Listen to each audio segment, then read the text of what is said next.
This is Dr. Chris with 91.3 FM, WCW, the Radio of Horror Show, and my side project, Film Dungeon Commentary. And I'm here with me right now.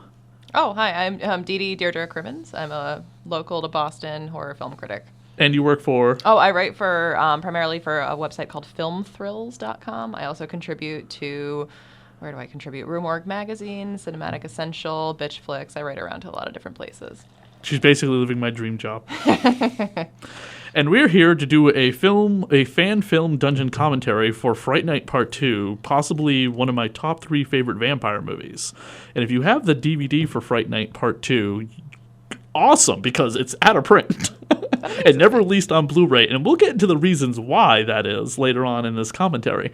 But if you do have the movie, you basically want to hit play on your DVD player while we're talking about the movie, right as the movie begins to come up, at the Vista Organization Presents logo. So right here in the very beginning, we have a recap of the very first Fright Night. Now, something you might find interesting, since you write for all those different magazines, which is fantastic, is did you hear about the Fright Night documentary coming out? No. You're So Cool, Brewster, the story of Fright Night. That's awesome. Yeah. So, there's a recap of the previous film at the beginning of this next film? That's unusual. Of part 2, yeah, just to give you kind of because, as you can see, Charlie's in therapy because of what happened in the first film. Oh, okay, that makes sense then for him. By the way, just for anyone who's listening to this commentary, this is the first time Dede has ever seen Fright Night Part 2. I have never seen this. No. Now, you saw the remake?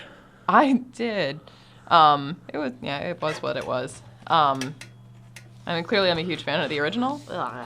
He hands me the Blu-ray for the remake. And of course, this movie has a lot of the returning cast members that lived or wanted to come back. Yeah. I'm like it. Like Roddy McDowall, William Ragsdale. Actually, sorry, those are the only 2 cast members that come back. And that's it.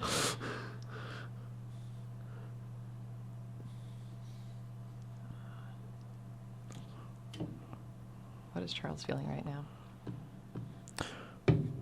Hats off to Roddy McDowall as Peter Vincent in this. You know where he takes his name from, don't you? Peter Vincent? Yeah. With 2 Peter famous Cushing, actors. Vincent Price? Yes. Okay. And Peter Cushing. And Peter Cushing, yeah. But Roddy McDowall, I mean, amazing actor. Oh, my God, yeah. Did you ever see him in the Batman the Animated Series? He was the Mad Hatter. No, I didn't see that. Yes, he was the Mad Hatter in several episodes. Okay. I can't keep up with TV. I've never been able to. While we were watching Fright Night and waiting for the foam to go down, we were having one of the local breweries, Narragansett's, been putting out Lovecraft Ale in these fantastic Elvira glasses that Cassandra herself would be very proud of, that we're drinking this watching Fright Night Part 2. That's awesome. I will send her a tweet about this later on. I'm sure she'll respond. Yeah. And there's actually in New York City, there's a Lovecraft bar. Yes. Yeah, and they have the Lovecraft Ale on tap there, whichever one they have at the time, because it's a seasonal. Now, of course, here we have Charlie getting rid of all of his stuff and props. Now, with by the way, Julia Carmen here in the credits, I would just sell my soul for a date with Julia Carmen, because even today, I still think she is one of the most beautiful vampires to ever grace the screen. And she'll come up later on, you'll see. Okay. And you'll also see her connection to the first film. In fact, this movie is a lot of it is the inspiration for me to create my gender swap Dracula, which was a Kickstarter, failed. You can watch the Dracula's Guest here on my YouTube page, Radio of Horror. And there's a comic book currently in development with me and a female artist, which I thought was very important. If you're gender swapping a prominently male character as well as making most of the cast female, which is prominently male, with the exception of Lucy, Mina, and Dracula's wives, I felt as though one of the 2 creators of the comic book should be female as well. Yeah, why not? It gives it a great aesthetic, on top of the fact that I believe there are not enough female artists in comic books. Yeah. Or in film or anything else like that. I'm not dumb to marketing, realizing that marketing a female Dracula comic book, you should have one of your 2 creators be female and kind of draw in other people to be like, I could connect to this. Yeah, well, I think especially if you're not just like, look, boobs and being exploitative. Like, if you're not, why not at least consider everyone possible for the job? This comic book will be very PG-13, actually. Oh, okay, exactly. There you go. Yeah, and there's a lot of stuff I draw from this movie that I'm going to point out throughout the couple scenes of the movie that are directly in my that I'm like, oh, I have to write this, and you're going to draw this like this in the movie. It's not ripping it off, it's homage. It's an homage. This is Peter's penthouse apartment that he lived in the first movie. And this is, of course, Charlie's new girlfriend. So Charlie was throwing away all his vampire stuff, but vampires are still real. Like, he's still in the world where the vampires are real. Oh, yeah. That's the smartest thing. He's just been psychotherapy since the first movie. Oh, thank you. Yes.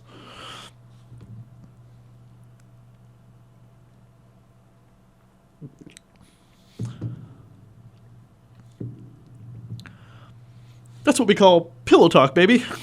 Vampire talk. Whispered sweet nothing. That's a little line from the Army of Darkness.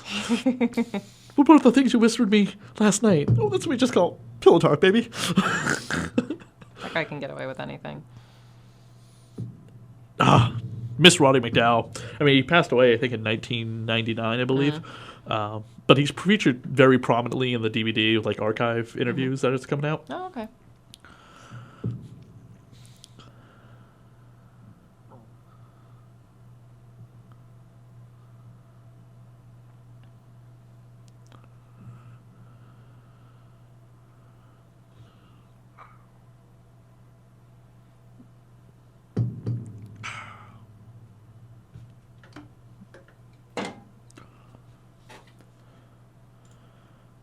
We're talking about like good old times, the good old days of the things that he needed like 3 years of therapy to get over. Yeah, considering Charlie was a high school messed up. senior at the time, and in this movie he's like a junior, Yeah, his he- roommate points out. Yeah, in college, yeah. Bloodsuckers from Beyond. Where else were they coming from? Make sure you I'm glad you paid attention to that movie poster that comes up prominently in an insult to his girlfriend later on in the Oh, movie. okay. Oh, here we go.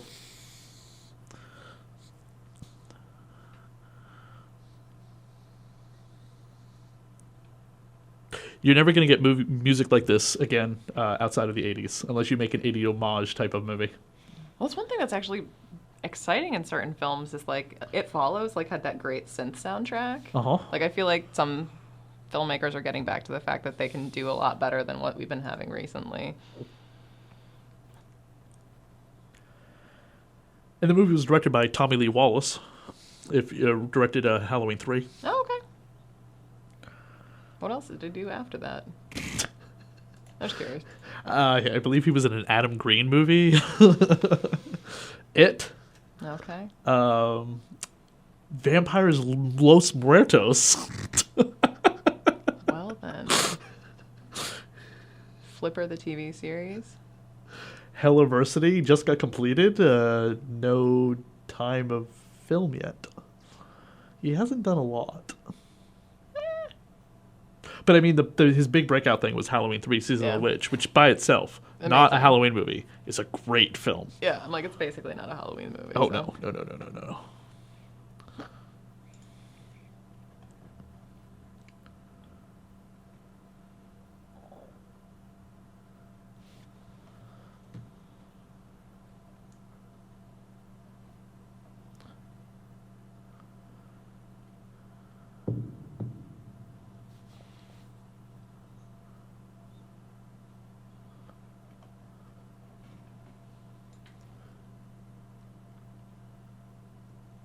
Now, the famous song in the first Fright Night movie is "Come to Me," which is sung when Jeremy has Charlie's girlfriend and bites her while they're making love, and Deborah Holland, who I haven't figured out yet if she's related to Tom Holland, the original director of Fright Night, does the cover for this movie.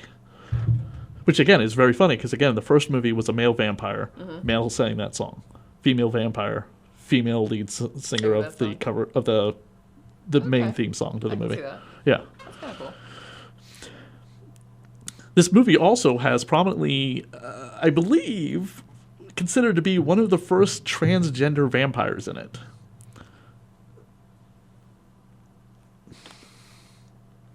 Or drag queen vampires. Drag queen vampire. Maybe drag queen vampires, but it's been gone back and forth because they never explore who that character is and they have no dialogue. Yeah. But it's definitely a man dressed as a woman. Okay. So, but they never have say, is it is a man becoming a woman? Is it but really it's a big character for.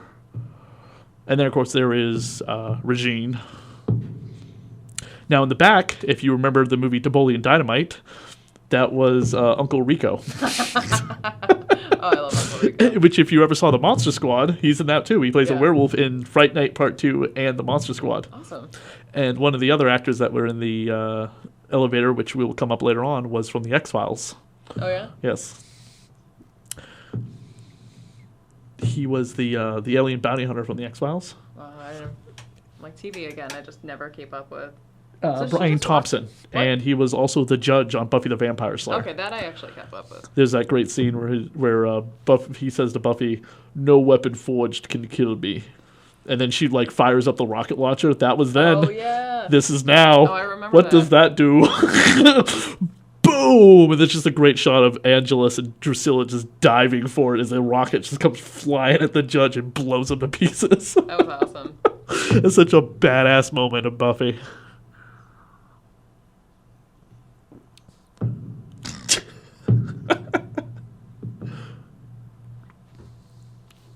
Oh, she's a psych student.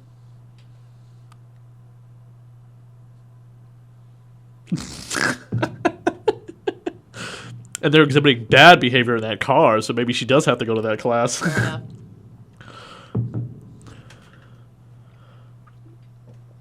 She also in the scene right before this walked up to him and scared him intentionally, like as a joke. But I'm like, he just got out of 3 years of psychotherapy. Maybe don't run up to him and try and scare him. I love this shot.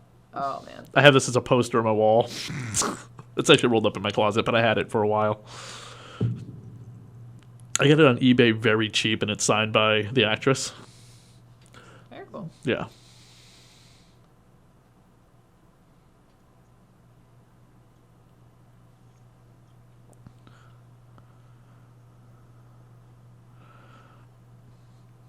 Now, this is a trope you see in a lot of horror and sci-fi. I bring in because I'm actually rewatching Battlestar Galactica right now. Mm-hmm. While did you ever watch it, the remastered version? No. One of the main characters is interrogating a prisoner, Cylon, every 5 minutes, and every time he's making out with her, he mentions his late wife, who he murdered. Okay. Sorry, he didn't murder her. He killed because she Okay. was a traitor. Oh. Yeah, and she keeps was picturing giving her. information to the enemy, which made him lose an eye. So, but she comes back later on as she is one of the missing Final Five Cylons.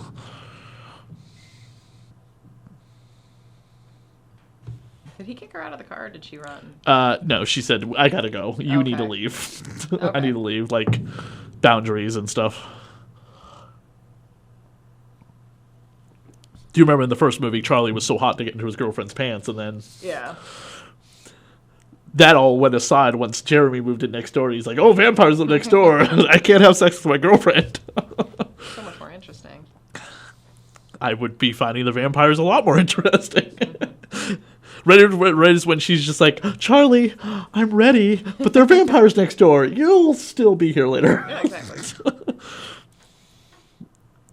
There was a VH1 thing about superheroes, and they were going over how every superhero always sacrifices their life as a superhero for the girl instead of the girl. Mm-hmm. And it was a VH1's segment called "Duty Before Booty." And I'm like thinking about that, going, "Jesus Christ, that is actually true in every single superhero movie." And including vampire hunters, isn't it?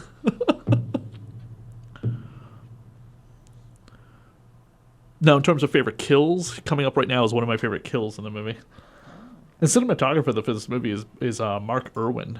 So it gives it that great kind of old school Hammer horror style with the fog everywhere, including inside a school there's fog. Uh-huh.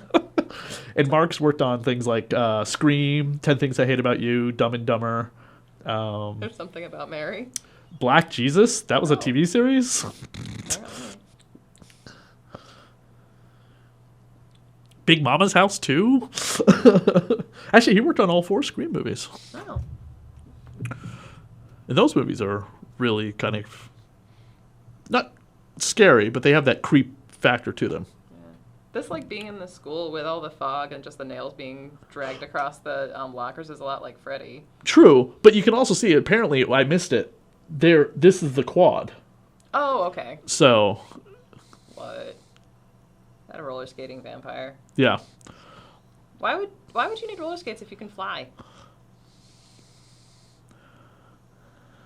I mean, and they're still fun regardless. And then right here, there's just shot with the special effects crew.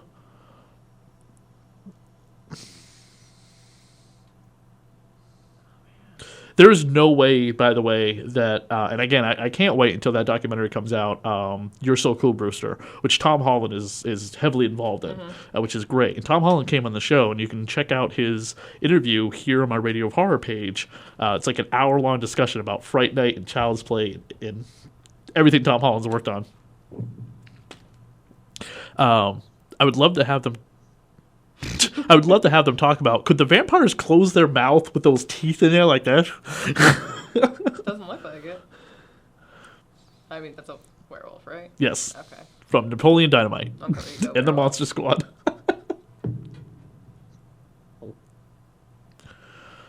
Wolfman has nards.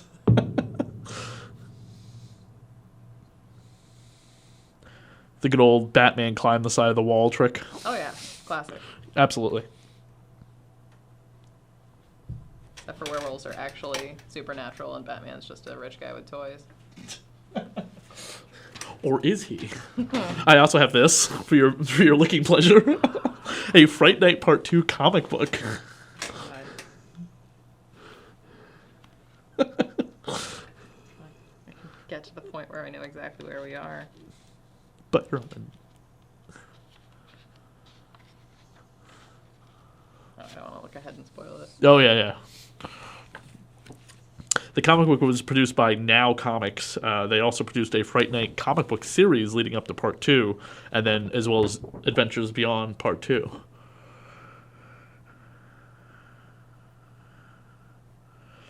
Penciled by Lennon Desol, and written by Matthew Costello. And maybe any relation to Lou and Abbott Costello.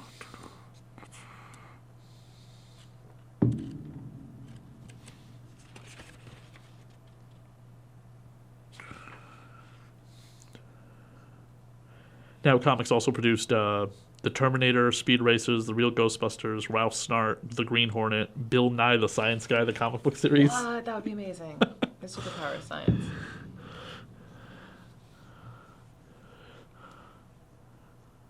Yes. He knows that there are vampires. Like, why is he trying to outlogic this? I know. There's some weird plot holes.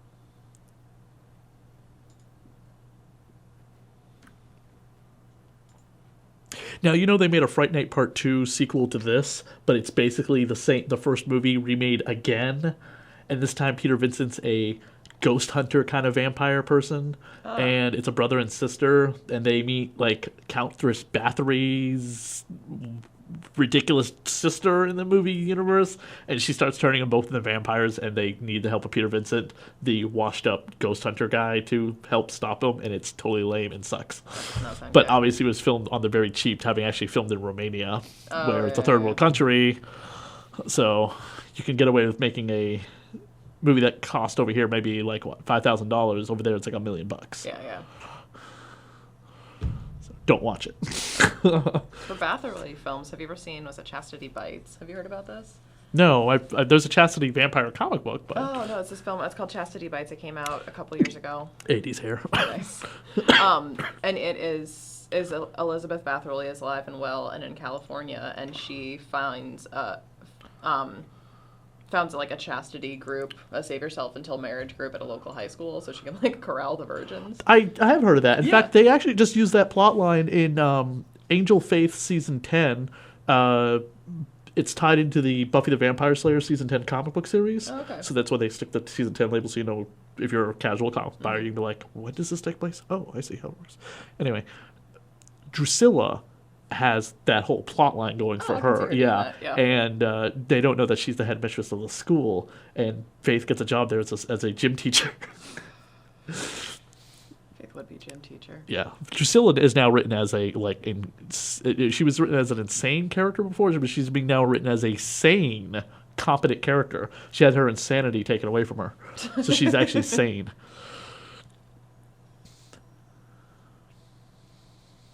What about your girlfriend? Yeah, Charlie. What about your girlfriend? Hi, Charlie. Woman with 80s hair shows up. That's all over.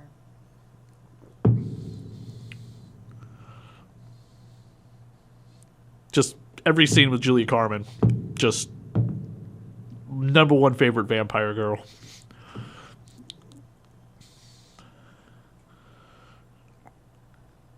Now, her mouth is closed when she opened it to have the fangs revealed. Where were those fangs hiding? Because no real human would be able to hide those things in her mouth. Yeah, they must come down, right? Like, are you talking like practical? Like in real life. Oh, okay, Yeah. okay. I'm like, no. It's all magic. Like, hide up in her head. It's all a dream. Good. So he didn't actually cheat on his No, girlfriend. he did not actually cheat on his girlfriend. Probably a good kid. Right. I know. Was it really a dream, though? Was it, Who can say? Teenage Caveman? After that carnal. That was a Mystery Science Theater 3000 movie.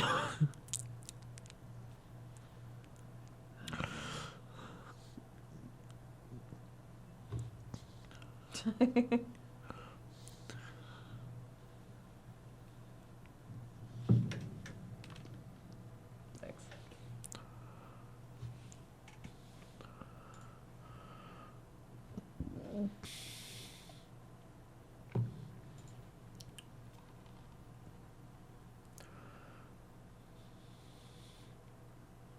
Tracy Lind, who plays Alex, her career goes up until 1997 and then disappeared. Did she pass away? It doesn't say. She just retired. She probably retired. She was born in 1968. She got married in 1992. So she was in My Boyfriend's Back. I remember that. yeah, that was a terrible movie. It really was. That was a awful, awful attempt at trying to make a zombie comedy movie, and it was probably why the zombie genre died for many years until we got Shaun of the Dead. Yeah, it probably was. I mean, I give Idle Hands a bit of a credit, but that's not entirely a zombie movie. That's a movie that has zombie stoners in it. Exactly, yeah. So as you remember in the first movie, there was that ghoul. Brian Thompson plays the ghoul in this one.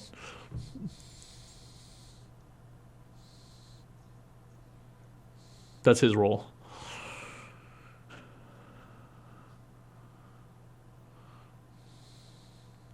Now, watching this when I was 8 years old, in 1988 when this first came out, I had no idea what, like, half the stuff. I knew that kissing made me feel very uncomfortable because I hadn't come into my hormones yet. But But all the rest of it. the rest of it, I was kind of like, cool vampires. But then when it came to stuff like adult material, I was like, oh, ooh, embarrassed to watch this with my mom. You just have to eat the bugs. You don't have bug breath. It's the bug. Because that moth would make his breath smell real bad. You know, how's the beer? Oh, it's good. Thank you. I'm like trying not to guzzle.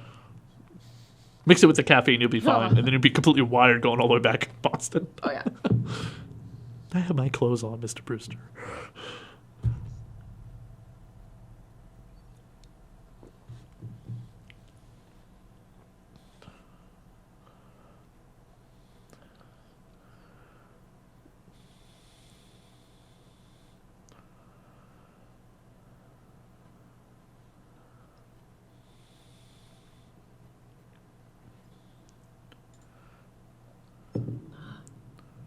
Williams Ragsdale was on a TV series in the 90s I watched called Hermit's Head. It was about a bunch of people who lived in his head. Yeah, I remember Came that. on like right after The Simpsons. Yeah.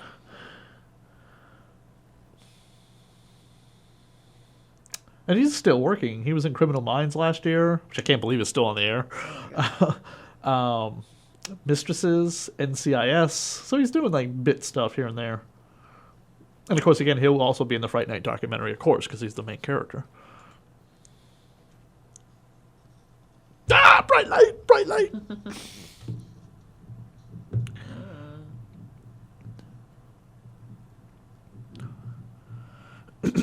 Excuse me.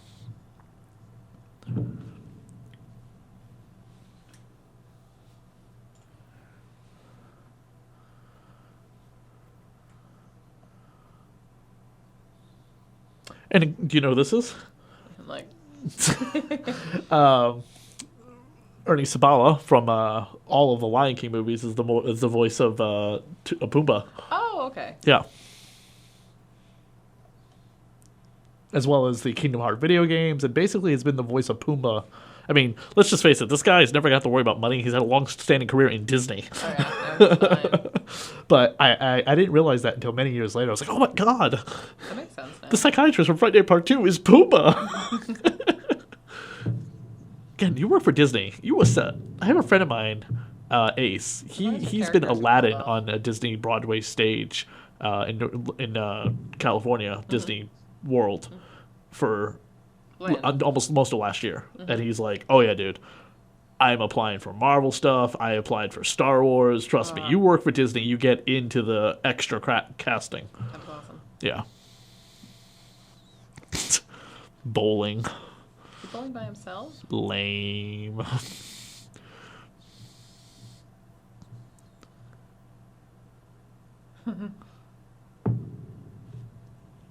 had the same question.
This is Merritt Buttrick, who's been in a few Star Trek movies. I said square pegs. He was Kirk's son in Star Trek 2 and 3, who, of course, was killed by one of the Klingons in Part 3. You killed my son, you Klingon bastard! You killed my son! You'll get over it. You'll be wiped out of continuity eventually. Stood her up. There's more important to find vampires. I mean, again, duty before. People just standing in a parking spot. No, he's actually on the way to the date, but gets distracted.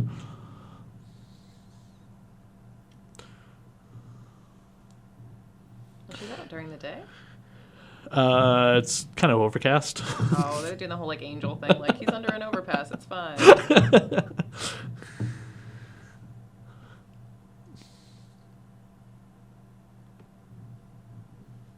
Him standing his girlfriend up at the opera reminds me of Peter being late in Spider-Man 2 for Mary Jane's play. Oh. And Bruce Campbell's like,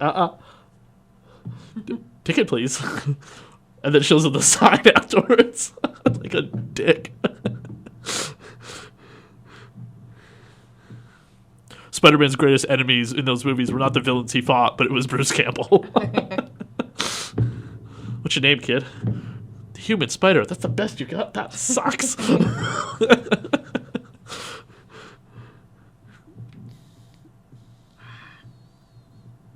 It's looks more like a matte painting.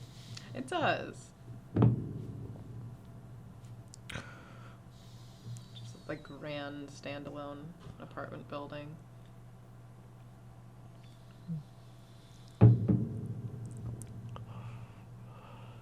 So he's having dreams about other women, standing up his girlfriend. Come on, Charlie.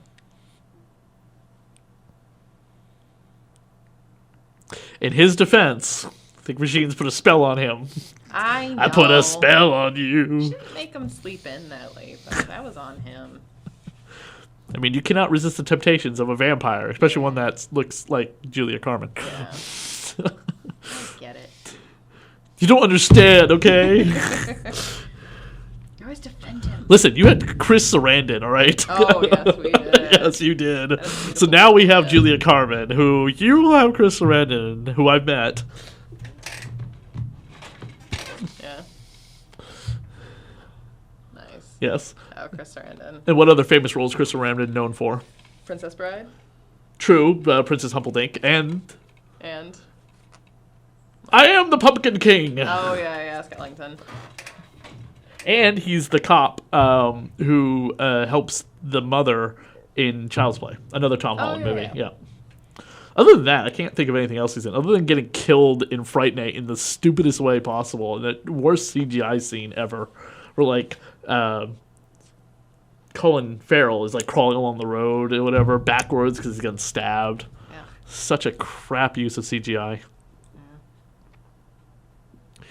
So looking at the remake, Possibly cheating on your girlfriend, Charlie. Let's add peeping Tom to your roommate as top of your voyeurism? crimes. Yeah.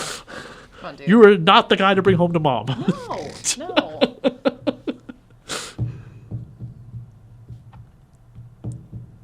I will admit, though, as much as William Ragsdale is great in this movie, I have an affinity for Anton Yelchin because I like a lot of stuff he's in. Have you ever seen My Dead Ex-Girlfriend? No. That is one of the best movies that came out last year. It's directed by Joe Dante, and it's about a guy who's got an overbearing vegan, conservative, feminist girlfriend who he's like, she's like really hot, so he keeps dating her, but then she dies. He starts dating the horror chick who runs the ice cream shop that is into horror movies that he loves. And his girlfriend comes back from the dead and wants him back. And she's like, we need to have sex right away because I haven't gotten any in a while. And he's like, yeah, no, that's probably going to turn me into a zombie. I don't think so. It is so funny. It's Joe Dante style humor. Okay, that's good. And Anton Yelchin's great in it. So Anton Yelchin's in Green Room, which is coming out just in a few weeks. Yes. Yeah. Patrick Stewart. Patrick Stewart is directed by Jeremy Saulnier, who also directed Blue Ruin, which is one of my favorite films of the past 5 years. I haven't seen The Green Room, and I actually don't want to see any trailers for it. I've seen the poster. I want it to come out and actually go to this horror movie not seeing anything in it. I have seen it, and I will say that the trailer actually does a good job of not telling the entire plot of the film, which I hate when they do that. But because this movie is so foreign to me, I really want to go into it with just dark. knowing Patrick Stewart's the villain. Yeah, you don't need to be sold on it. You're going to go see it. No. I have seen it, and it is awesome. One of the few movies I did that with was, well, there you go. There's every guy's dream. Is The Matrix. I went into The Matrix. I didn't know anything about that movie other than watching a commercial on TV. And, of course, the commercials don't give away the whole, dystopian future. We're all living batteries for the machines. I went into that, was like blown away, not knowing anything. This is kinky. It is. There's actually, what's funny is that here at the WCUW studios on Friday, on one night of the month, we actually have a meeting, a munch from the popular adult gathering website, FetLife. Okay. Yeah. I'm like, you do you. Yeah, I try not to watch trailers just because I'm going to see everything anyway for the most part when it comes to wide release films. And I just don't like that they all give away so much. So I see 3 or 4 films a week in the theater. So I'm just like, I do. So when I go to the movies, I'm like, I'm going to see it anyway. Like, but half the time I sit down and I honestly don't know what the film's about. Sometimes I know who's in it, but that's really it.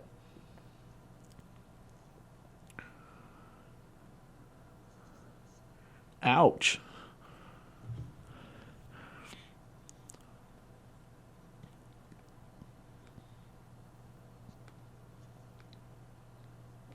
Yeah, he's clearly like a father figure to him at this point, right? Yeah.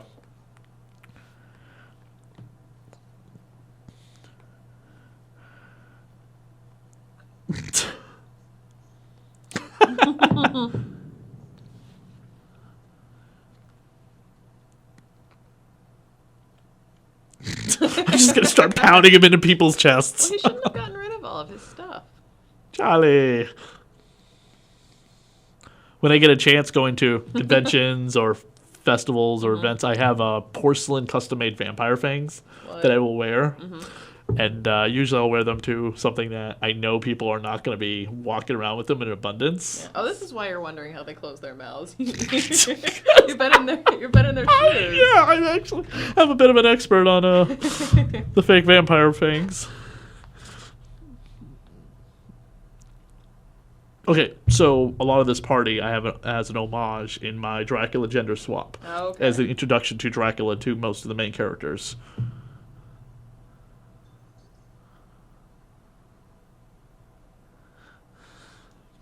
What? I don't know what he dropped, so what the crashing sound was. I don't know. I wish it was like a secret password thing. Like he kind of growls at you and you have to growl back and then he lets you in. It's a party. What you watched was just kinky foreplay in the next room. Oh, yeah.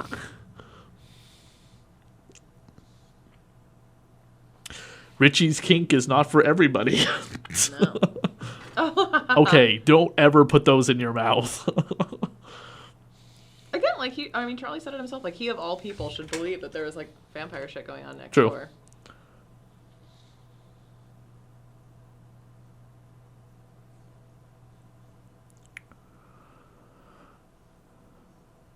Oh, he's just stoned.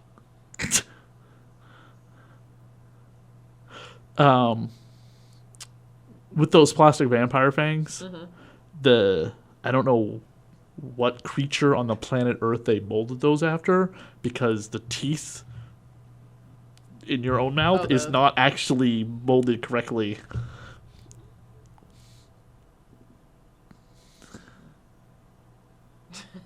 I love when 80s films try and show us how glamorous the 80s were. And at the time, it probably was like, this is the slickest looking party with the best looking partygoers we have around. And looking back, it's like, that woman just walked past dressed up like a disco ball. Well, considering that Captain Kirk is his father, he should have an alcoholic problem. Yes, yes. The look in his face is... Oh my god, that's amazing. So he's got the Kirk tie-in, and then Yelchin in the remake has the Trek. Brewster. Like he thinks is Charlie Brewster. Oh, yeah. He thinks his roommate's gay. Oh, yeah. Which in the 80s was not okay. Yeah. Like, if Chris Sarandon didn't turn him gay, nothing will.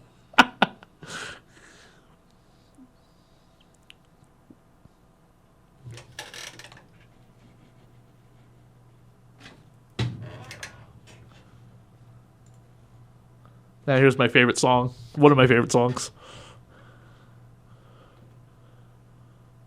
Oh, beautiful.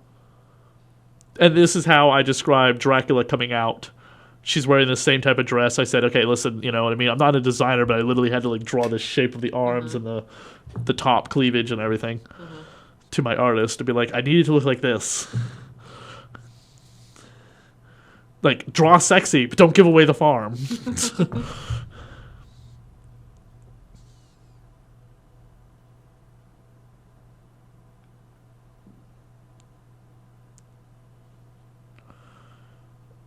And I'm literally rewatching the scene over and over again as I'm writing down, like, on the keyboard, like, okay, so they did this twirl thing and so on and so forth, because I wanted it to be exactly like this. This was also more for when my Dracula movie was going to become a live-action thing, and we were going to finance it. But since it's becoming a comic book, we can still draw it the same way. Yeah, oh yeah. And this is with the character that Dracula is dancing with is Mark Murray, the Mina Murray. Oh, okay. Yeah. Oh, she is not afraid of that. You have to believe in order for that to work on me, Charlie. Yeah. And he, like, crunches it. Shows how old she really is.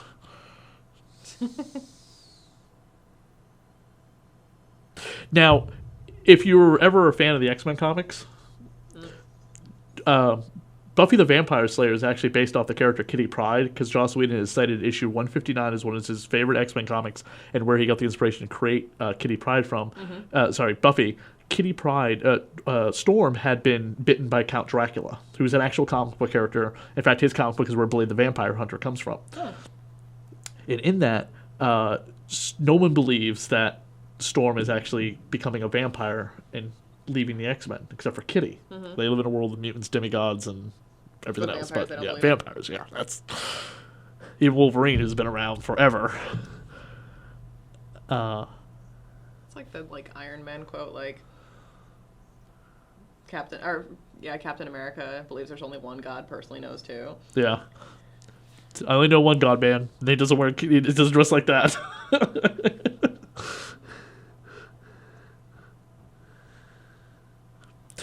They said Captain America's reaction to 2012 when he awoke, and especially meeting Nick Fury as being the head of this spy organization and being a black man in charge of a whole bunch of white people, should have been the same reaction that Sleepy Hollow Ichabod Cranes had when he meets Abigail for the first time. He's like, "You're a free slave? You're emancipated?" Like, he's all for black rights and women's rights back in the 1700s, yeah. But Captain America's reaction should almost have been the same way. Yeah. Of it wasn't that bad. He wasn't you're in charge. But you mean everything I fought for has actually come true? Black people have rights? He used the same water fountain as me. This is Someone's like, is that a deleted scene where he's literally running around going, "What?" What kind of party is this? Oh, this is this is a party I'd go to on Saturday night. What, they don't have these in Boston all the time? I mean, come on. What parties do you go to? I probably avoid them actively. These are the after parties at conventions. These are actually the after parties at conventions. Oh, so the X-Men thing. So the X-Men go after Kitty, and they find out, it's true, and they start fighting Dracula, and Dracula bats Wolverine aside and kicking their ass left and right. So and Wolverine realized there are vampires there. He's a vampire expert. Okay. Really, guy? Wolverine creates the claw, the cross, and Dracula bah, you don't believe in that. But Nightcrawler does a somersault, picks up Kitty's stakes or whatever, and goes, "But I do believe in God," and he forms a cross, and lightning shoots out of the cross at Dracula, and Dracula's like, "How can a foul demon such as yourself believe in God?" And he goes, "Because God loves all of his children, no matter what they look like." And he keeps driving Dracula back with the cross because he's a devoted Catholic. Okay. Despite the fact he looks like a bluey, furry, pointy-eared, tailed, hooven-clawed demon with fangs and yellow eyes, he has a strong belief in Christ and God, which is what makes the Nightcrawler character so appealing to people, because he looks like a demon. Mm-hmm. He's hated by people because of his appearance. Yeah. Okay.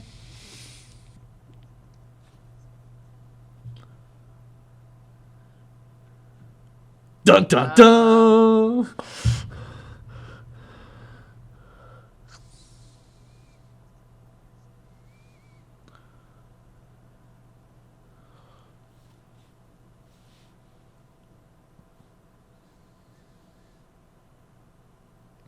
You will pay. So it's her brother? Her brother was Jeremy Dandridge. It doesn't need to be, though. I mean, the way the vampires are made, it's not like they needed to have a mom that was a vampire. They could have been turned into vampires at the same time. Yeah. I mean, I do not... That whole crap that vampires can have babies, that's the dumbest thing I've ever heard, because it's aren't they kind of dead? Yeah. It's like the zombie baby in the Dawn of the Dead remake. That was awesome, but that kid doesn't have a future. No. And the fact that she was able to bring it to term was are you kidding me? Oh, that should have been Grace, at least. Oh, yeah. Oh, Grace is so great. Yeah. Such a great Adam Green movie. Mm-hmm.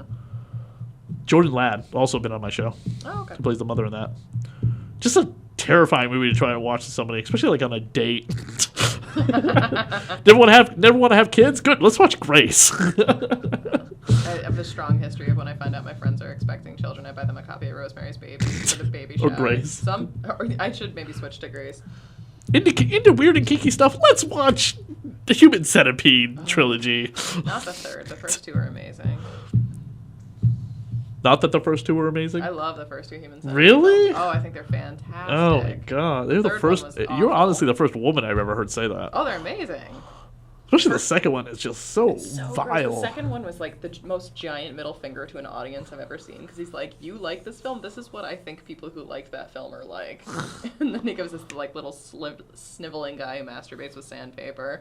And it's just so limited in mental capacity. Like, that's what he thinks his audience is, and they loved it. I thought they were fantastic. And so the first one's almost like Psycho. Like, you don't actually see anything bad. You just hear it and imagine it in your own head.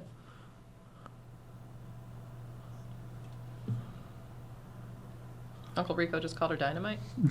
That's how he got the role years later, in 2003. 2004.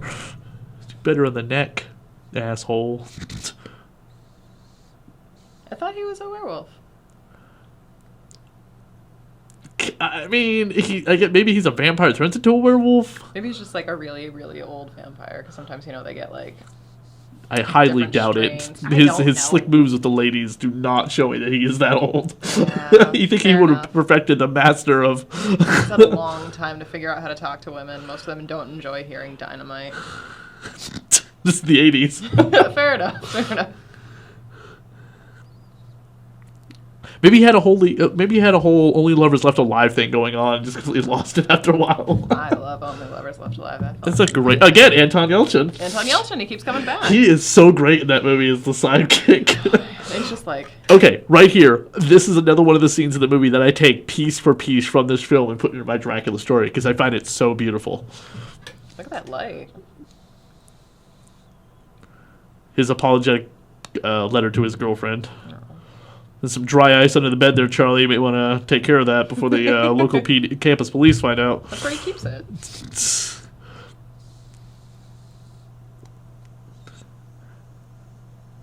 Famous vampire powers, like turning into mist, turning into bats, turning into wolves, turning into... Skates. Yeah, except for... And don't forget, the original novel, Dracula could be out in the daylight. Oh, yeah. I am terribly sorry for the way I've treated you. Please forgive. And she's like, fuck that.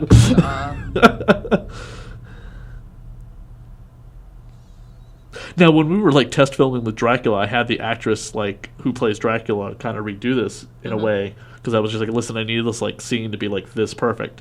And then right there, where she's like, she just leans in and you hear this. You didn't hear it? Oh yeah, when she leans in.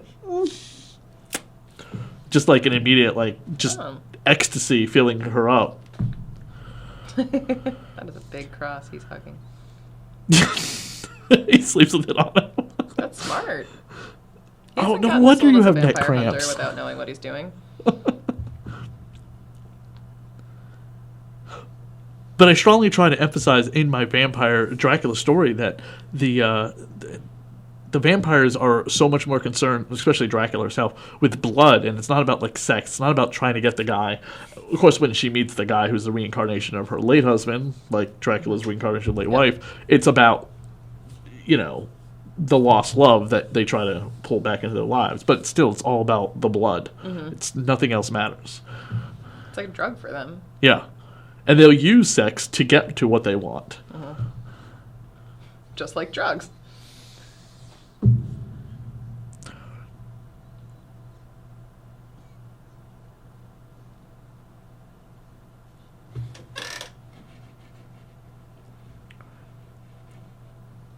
Ouch. Oh. So this film got a very limited release. Yeah. Did it get theatrical? Yeah, very limited theatrical release. And it was produced by the Carlico Film Company, which produced tons of 80s movies. Among them, two of their biggest hits were probably Total Recall and Terminator 2. Not minor films. No, they were huge. They were a hugely successful film company. They weren't the canon films, let's say, which was disasters. But their executive producer was Joe Mendes. Ah, this is where you're coming. Yeah, and Joe Mendes, on the Fright Night documentary coming out, Your Name is Brewster, Tommy Lee Wallace, the director of Fright Night Part 2, said that Carlico Films and Fright Night Part 2 were destroyed because the Menendez brothers killed their parents. They also killed Fright Night Part. They also murdered Fright Night Part 2's distribution deal. Fuck you too. Rot in hell. So is that why so you're going to talk about how the DVD is not available anymore? Is that they had a very limited release through Artisan Entertainment, who released a lot of films in the 90s. Like The Blair Witch Project was one of their biggest hits on DVD and VHS. And it was taken from a VHS print of the film. It wasn't like enhanced in any way. The copy that we're looking at is the same way. So it basically had a limited shelf life, and then nobody bought it. And the word of mouth spread about the quality of the film was terrible. Unlike Fright Night, which has been digitally remastered and looks fantastic on DVD and Blu-ray, this film didn't get that. And well, I've been looking at the aspect ratios for TV, not theatrical. Exactly. Yeah. And they never cleaned it up. That's disappointing. And all of Carlico's library went over to other companies that kind of picked apart their titles and only released the ones that they really cared about, like Terminator 2 and Total Recall, in HD. And this was one of the films that suffered from it. Oh. And they believed that if Jose Mendez had lived, he would have been able to push it. He would have been able to, yeah. But after him and his wife were murdered, their company went right in the toilets. Oh. They didn't murder just their parents. Huh? They didn't murder just their parents. They also murdered cinema. Yes, exactly. One of the last films that Carlico released was Cutthroat Island with Gina Davis, which was the death of Gina Davis's career. Gina Davis does a lot of really good work with promoting women in film. Right now, she has a foundation that really highlights female directors and female filmmakers, and she's doing good work with that. But herself, in terms of production, I haven't heard much of anything. I mean, the last thing she was in was Commander-in-Chief. She's the sheriff, she's the president, whatever that show is called. So they're talking about there's going to be a Beetlejuice 2. Is she involved with that at all? Tim Burton came out this week and said, there is no plans on my table for a Beetlejuice 2, so I don't know what everyone else is talking about. Yeah, because, like, was a Deadline came out and it's like there's no script. Yeah, Deadline's like, it's a green light, it's go, and Tim Burton's like, what? I didn't hear that. I think I have a say in that, actually. Yeah. I'm Tim Burton. I'm like Steven Spielberg for the goth people. At least I like to think so. He's got his new movie coming out, the Weird Children film with Ava Green. Miss Peregrine's, or I forget the exact title of it. Miss Peregrine's World of Unordinary Children. Yes, like exactly. That. Yeah, I read the book is really interesting. Did you read it? No, it's a really. I didn't know it was based on a book. It's a kid's book. It's a really quick read, but basically how it was created was. You just got back together with your girlfriend, Charlie. I know. And now you're eyeing girls' necks. Better than eyeing other parts, I guess. Yeah, he's got bigger issues than monogamy in his life. I don't want to be defending him right now. She's smoking. It's fine. Well, listen to the pizza ingredients.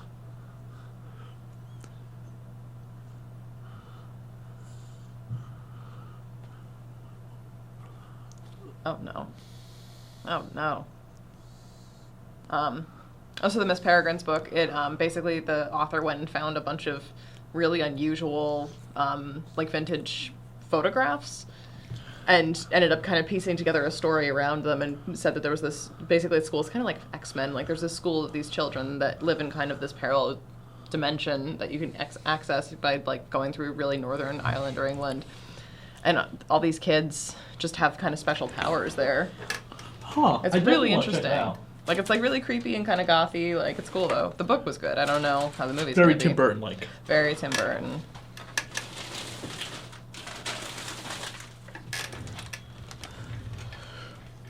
I'll watch anything Ava Green's in. I mean, it's just, I have this huge thing for her. Is she in Penny Dreadful? Yes, she is. I haven't seen any she's the of witch that. on Penny Dreadful, and she is beautiful. Now, Dan Kimmel's always telling me. Dan Kimmel, I was going to say, he also, fellow film critic Dan Kimmel in the Boston area, for everyone listening, he wrote It's a Secret and Jar Jar Binks Must Die. Him and I share an affinity for Ava Green. I was like, did you see Sin City 2? And he's like, yes. Just a couple times. I was like, it's a terrible movie, but if you're an Ava Green fan, that is the movie to go see. But it's a terrible movie. Frank Miller hates women, and it's proven very much in that movie. Is that the guy that ate the moth? Yeah, okay. The ghoul. The ghoul.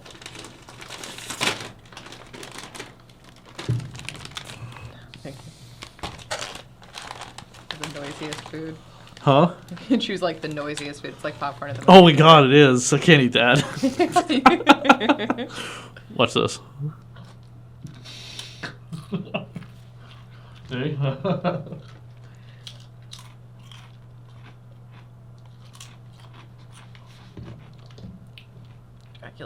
Dracula. I own half of those books, probably. that copy of Dracula I have. Yeah.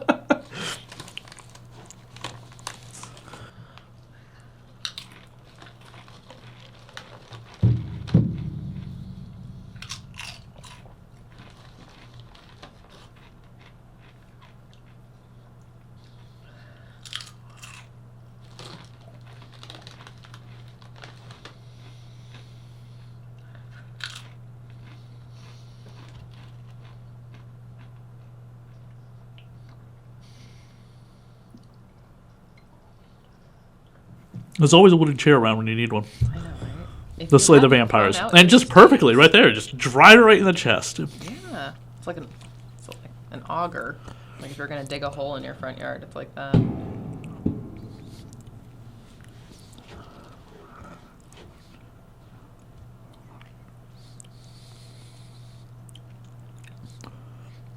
Now the ghoul isn't a vampire, right? He's just a moth eater? Yeah. Okay. Yeah.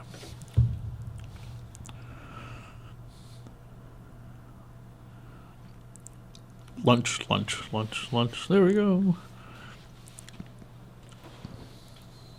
Oh, he's a beetle eater, too.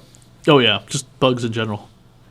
And you remember the ghoul in the first movie was killed, whatever, his gut split open and bugs just all came crawling out of his guts. It's like the Renfield thing. But like Renfield caught bugs because he wanted to catch mice and he wanted to catch rats and then catch a cat and then a bird and all that stuff. Yeah. Like he had a plan. He was insane, but he had a plan. Julie Carmen in this actually got nominated for a Saturn Award. Oh, yeah? Best Actress. She got nominated, did not win. Do they still give out Saturn Awards? I have no idea. I have not heard that term in a while, but that doesn't mean they don't do it. You know they're making a sequel to What We Do in the Shadows? Yeah, We Are Wolves. Yes. And What We Do in the Shadows was so much fun. It was so wonderful. Such a ridiculous, over-the-top satire look at the vampire genre within the genre itself. I just love all those like average-looking guys being like, "Of course we're sexy." I don't understand though that they never left their house. It's like 2015. They don't know anything about the internet. I mean, Yeah, like they go out that clubbing was and the stuff one like thing that I was like, what? They never. They leave their house. They say they go out once in a while. They've never seen someone with a cell phone. I know, that was right? the one thing that I just, in terms of like nitpicking and continuity, it made no sense. Okay, I didn't even thought about that, but it's Yeah, they because they don't know how to use the internet because they get Facebook for the first time, and then he's able to reconnect with his old servant, and he reconnects with that old lady that's his old girlfriend. like He turns you her bought into a the wrong vampire. It's just really creepy and. Listen, I like an older woman as much as the next guy, but that's just a little bit outside my realm at 90-something years old. Now, if she was like a century years old, like Julia Carmen in this movie. I think you'd be okay with that.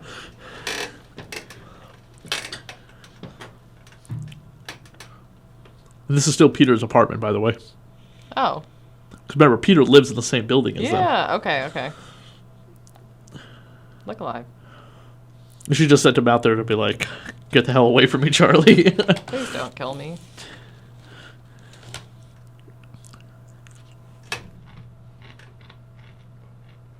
Do people really speed read like this? Do I people think really speed read like this? I think it's like a thing. Like you could buy something off like Time Life or whatever.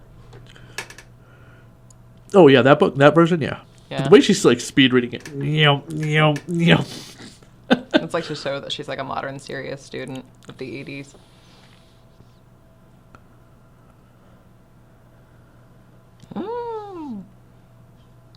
Uncle Rico. Why would you? That's how I get ladies. Personal space, dude. He's not aware. He said dynamite earlier. Like this is not a nuanced gentleman. Not, hey, Alex.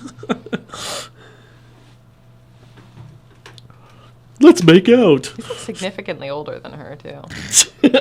Like she's supposed to be like 19 or 20. Yeah, right? And he's like 30 something. Looks like he plays in like a band in a bar on the weekends. Pretending he's in some type of football team, right? Yeah. Like Uncle Rico. Gosh, you're such a douche to the ladies.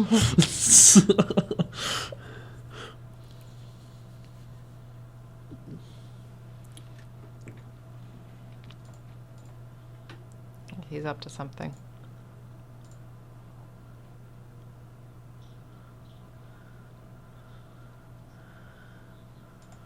You nail her. Jeez.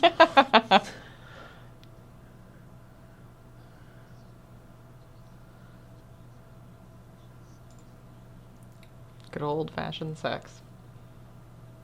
That's his charm.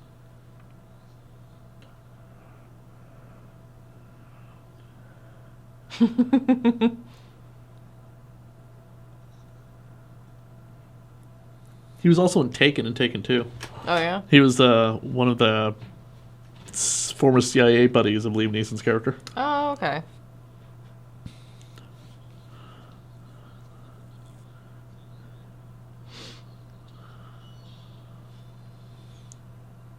Two balls at once. What? Because this is what vampires do when they're day off. That's what one of my coworkers do when they're drunk. Well, they got to keep themselves entertained so Regine can get Charlie. Awesome.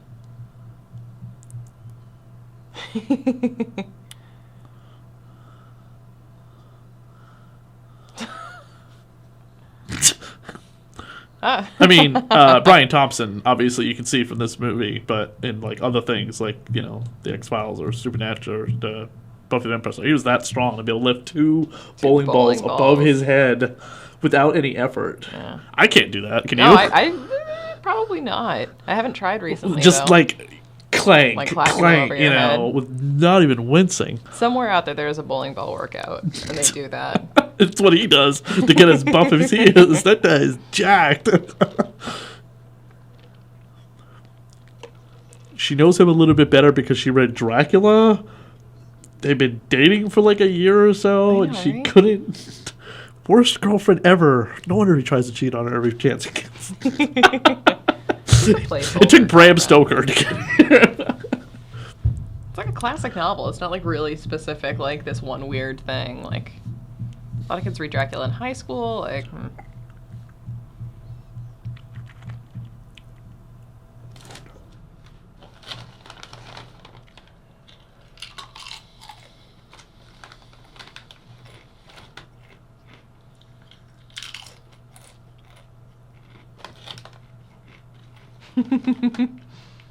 He seems out of his element at a pub. We got fired earlier. Yeah.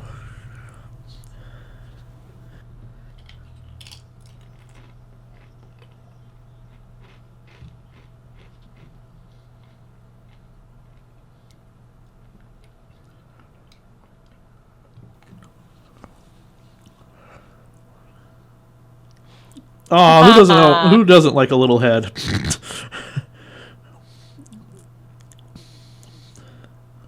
How are you shocked? You eat bugs.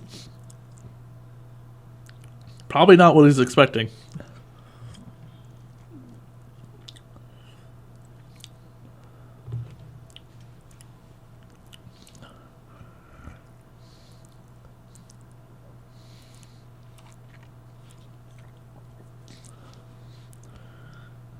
They don't make classic horror host shows like this anymore. No. I mean, there are still horror hosts all over the country. Yeah. They're very regional, but... Like Penny Dreadful here in the Massachusetts. I haven't encountered that. Oh, we didn't? No, I'm not from Massachusetts originally. But she does She did a show for 9 years called Chilling Shockers, Yeah. with her husband, Guru the Wolfman, and so she wore like a witch costume, very voluptuous witch costume, pointed hat, broomstick, cackled like a witch or whatever, Okay. like talked very like witchy like and stuff like that. Very low cut dress. To give away the whole basically like a virus, Okay, but just as a witch. Her husband died of cancer about a year ago, and Oh. so she kind of took the year off, and then she did her final season this past year, Okay. which he was in, but they delayed because of Yeah. yeah. She's the new host. A Fright Night, yeah. That's convenient. What an evil muahaha plot of the supervillain to discredit and get fired the vampire hunter just to take over his show and to get his little buddy into her bed. Yeah. Vampire hunter.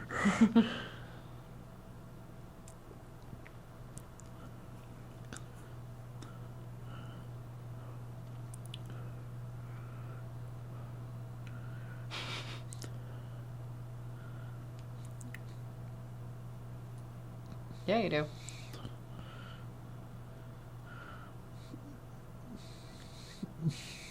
Maybe you should call the police? No. No. So she's basically using her vampire powers to turn into one on camera in front of, whoever's watching. They don't have a budget for those effects. Basically, that's what they say. They're like, wait a minute. How is she doing this? Yeah? Yeah. Oh. Love those two guys.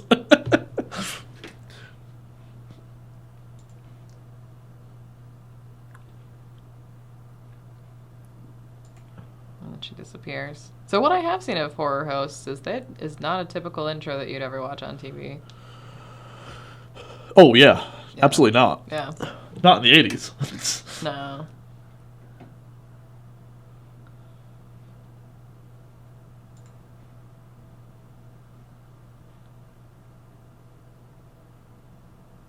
By the way, the bartender has a long career going right to this day. Oh, He's in cool. The Following right now, a TV series. He was on Bones. He was in Young and the Restless. He was on ER.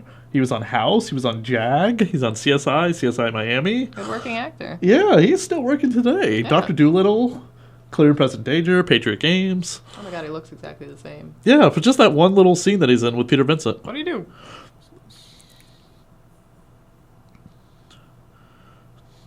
Having a bit of a PTSD flashback. He's having a romantic dinner in the library with Uncle Rico. Yeah. Like they're supposed to be studying. He puts on Fright Night, the TV.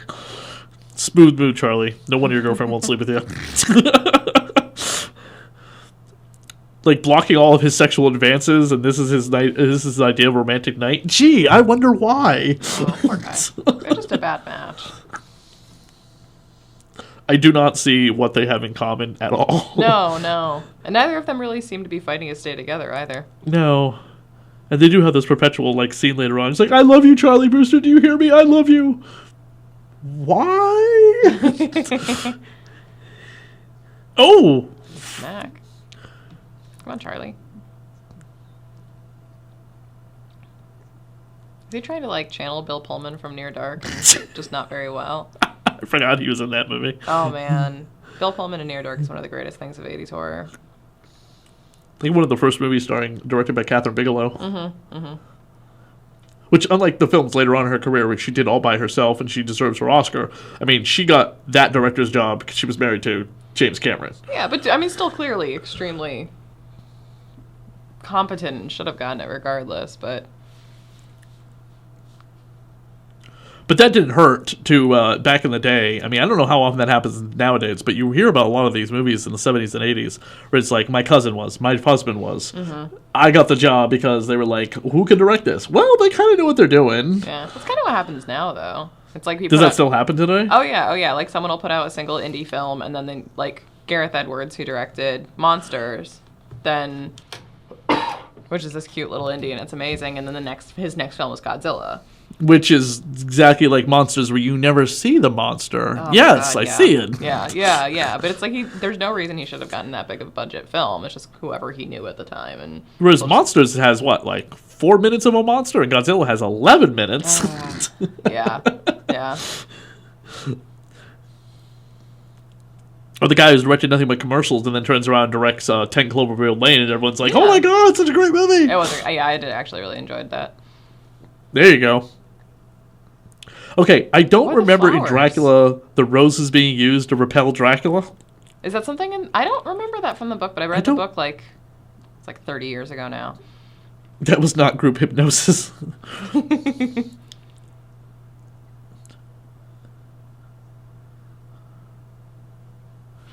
I don't remember that. remember I've that, read but I'm gonna go Dracula back and so look it many up. different ways. I have to go back and look it up now. No, they're vampires exist. That's why he was in therapy for so long. That's the explanation.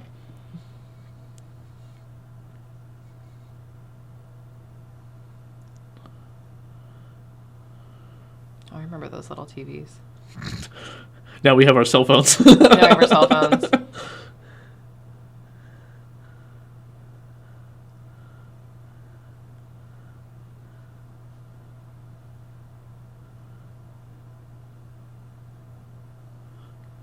What's funny is Towns. So okay, so the police show up and they're arrested because they're not supposed to be in the library that late, or because they broke the window. Because they hurt the werewolf. The reasons why they broke the reasons why they get arrested make no sense. No. Like, what would they possibly get arrested for? They could just say someone attacked them and jumped out the window afterwards. Yeah. That's a strong chin.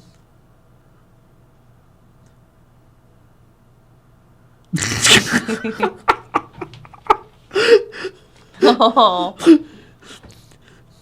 That reminds me of like Ghostbusters 2. It's just like, we have no choice. Get me the Ghostbusters. We can't. Why not? Because I had them committed. You what? I had them committed to the psychiatric hospital upstate New York. And they showed him. But again, why? Of course, she bails posts him his out. bail, yeah. I'm assuming she didn't She bail wants out a his snack. girlfriend. Snack time. So while he was looking at her, she was looking at him. It seems like she commanded him to give her his arm.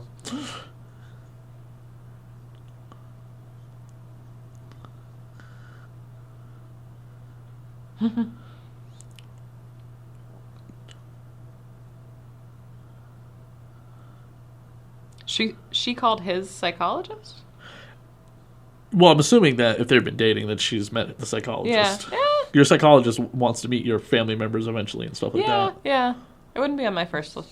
Unless he's also a professor at the college. Yeah, and that's that true. She's a psych since she's a student. psychology major. Yeah. It just seems like a bit of a leap. Whatever, it works. He was around. He was already on salary. Okay, the crazy people in here are some of my favorite characters. Like the guy that befriends Peter Vincent.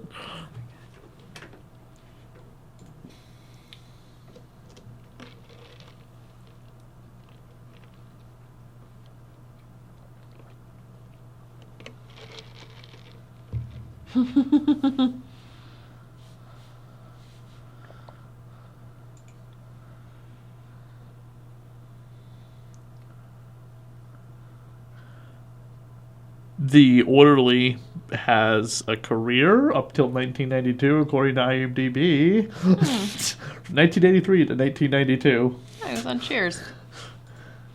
He was on Dallas, too. I like that kid.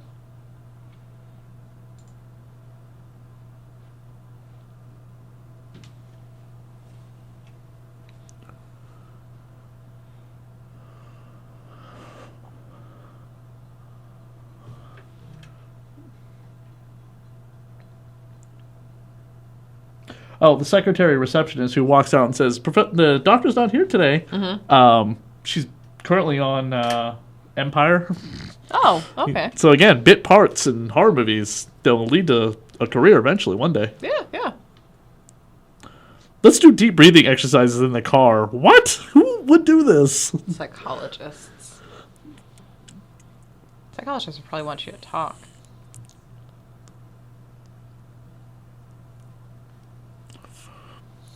Akuta Matata, honey.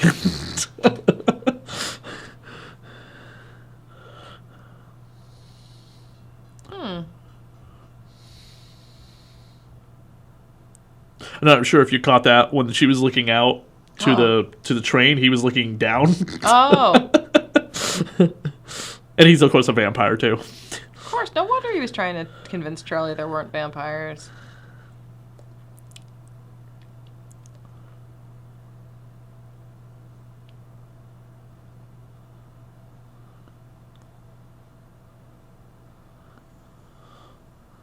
Ah. But we saw him in his office during the daytime. Maybe he wasn't a vampire yet. Yeah. Oh!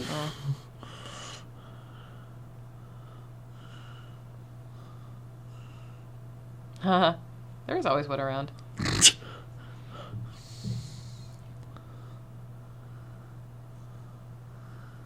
Nice. That hurt him? That should have been like bat. Oh! He left himself wide open for that one. Yeah, he did.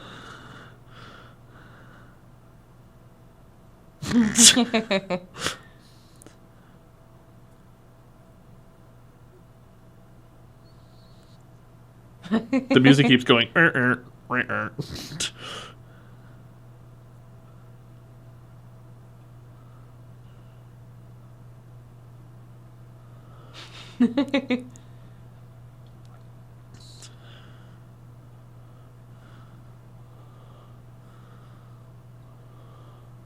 She's like, what the fuck are you doing? I love that the psychologist is the overly verbal one. It's like having this whole discussion about dying.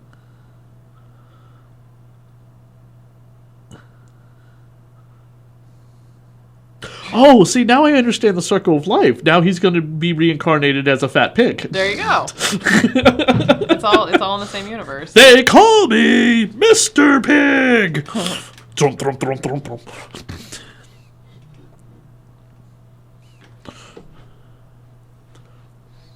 They had a whole Lion King movie told from the perspective of Timon and Pumbaa, and everyone hated it because it was like way too much of them. Yeah, it's like literally their perspective of the Lion King movie. Like, we don't need that. No, it's not necessary. It's like the little bit that we get of them here and there for the comic relief is fine. We do not need an entire movie of them narrating the events of the Lion King. No, that is not something that we need.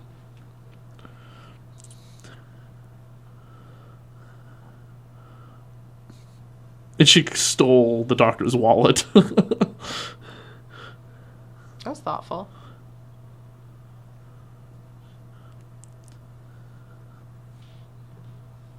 What?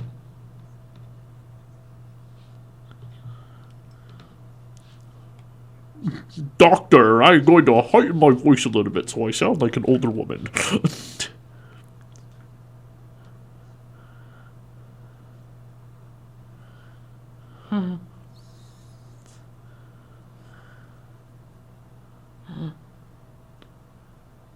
Well, hi, Smokey.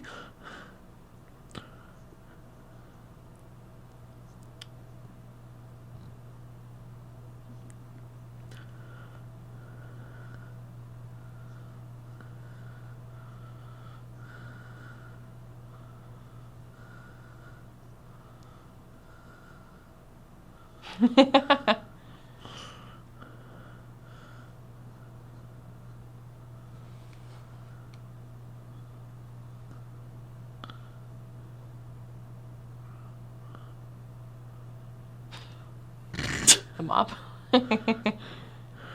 Cuckoo! Cuckoo!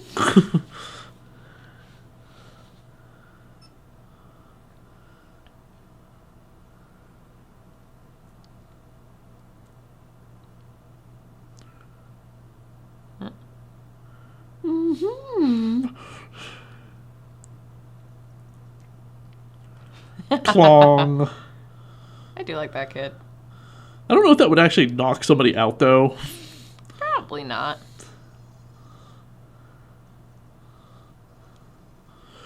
And I don't know if it's just me, but every time someone escapes from a crazy house, it reminds me of Sarah Connor doing it in Terminator 2. Oh, yeah? Only because she did it so much better than anyone else. Oh, yeah, she did. I love it how she beats the snot out of the guy who licks her while she's tied down. I'm like, ah. I remember they said something on the commentary. They had to do that like 20 times. Oh, God. Jeez. It's like, Cameron must hate the women he's married to just to put him through the crap he does. So you're going to be licked again. Now again. At least he wasn't like Kubrick level of making him do it like Could he buy times. me a drink before he licks me? I mean, at least I'll feel like the alcohol is making the licking feel better. Well, it definitely comes across on screen how gross it is. It's just, God, I'm just creeped out. Probably. I can't figure. For the longest time, I was wondering if that was like a priest sticking his head out the window, going, "What are you doing?" He's just talking to God. He's talking to God. Again, another one of every man's dreams: just to be bathed by a woman in a luxurious Victorian Gothic bathtub.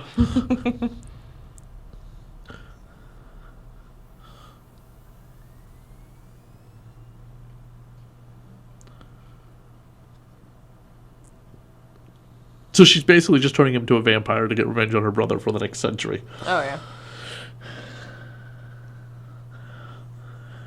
Charlie, walk outside for a little while during the daytime. Ah! Now come back in. Heal up. Now go back outside. Ah!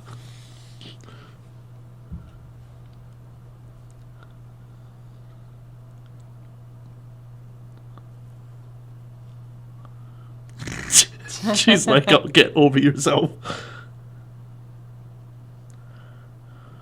I kind of want one of those.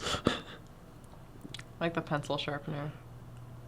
Yeah, that's what I want, a pencil sharpener. That's cute. No, I want the dart gun. The dart gun that shoots out the stakes.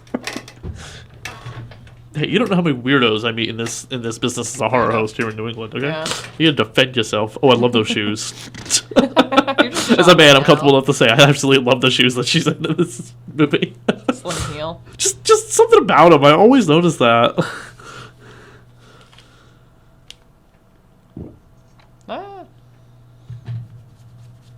This is not a good idea. No.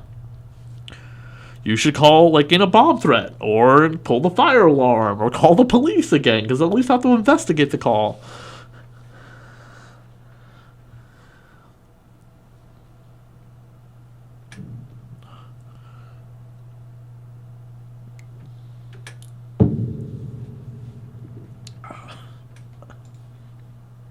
So on his back, is that like an exterminator sprayer for holy water?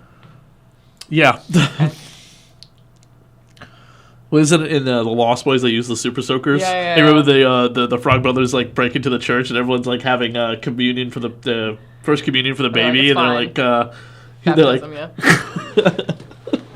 I love that scene. And they don't they put garlic in their holy water too at one point? They did in the bathtub. Yeah. Because they drown. Is it Alex Winter's vampire who dies in that? He does die, yeah. Yeah, but is he the one who dies in the bathtub scene? No, Alex Winter, doesn't he die in the cave? He's in the cave, okay, yeah. Yeah. Or I'm mixing them up maybe, but it's two blonde guys. Also been on my show. Mm-hmm. Oh, yeah? From Bill and Ted's Excellent Adventure. Awesome.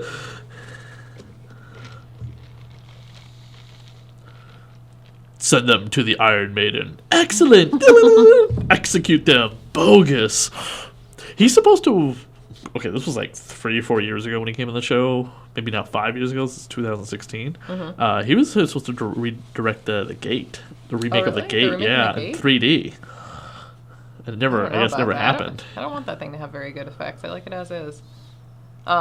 He's working on like a Frank Zappa documentary right now. Maybe maybe that Gate thing is gone. Mm-hmm. I definitely expressed my disgust over the remake of it. So. Oh. In the most I still want you to come on the show, but I'm going to give you my serious, honest, professional opinion about my disgust of you making and doing a remake.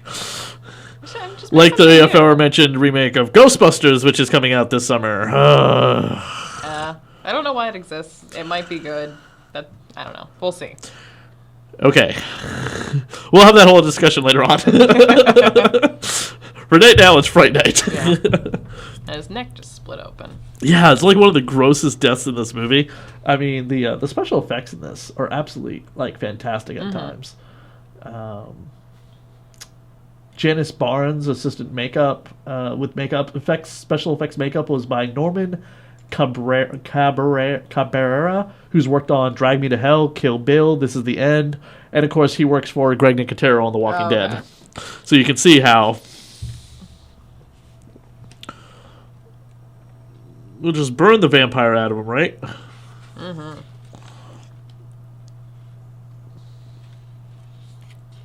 Ah.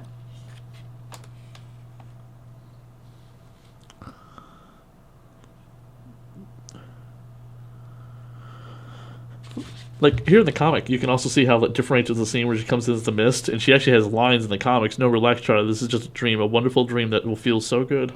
Oh, yeah, no, it's totally silent in the film. But the thing is with the comic books is that they're actually based on the original script before all the edits happened to the script. Oh, really? Yeah, they're not making the comic book based on the movie. They're making the comic book based on the first draft of the script they get.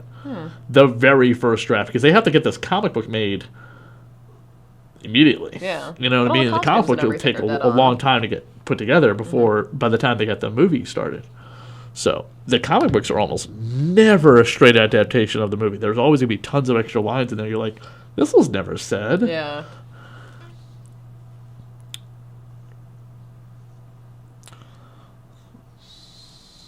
Trying to bust down the door.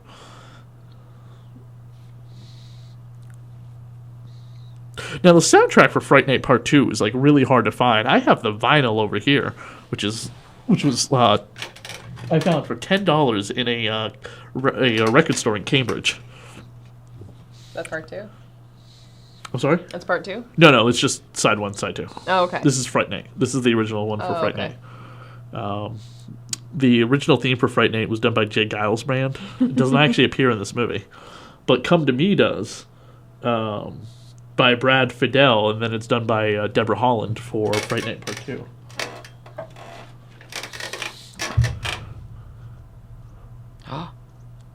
Damn, I just love that.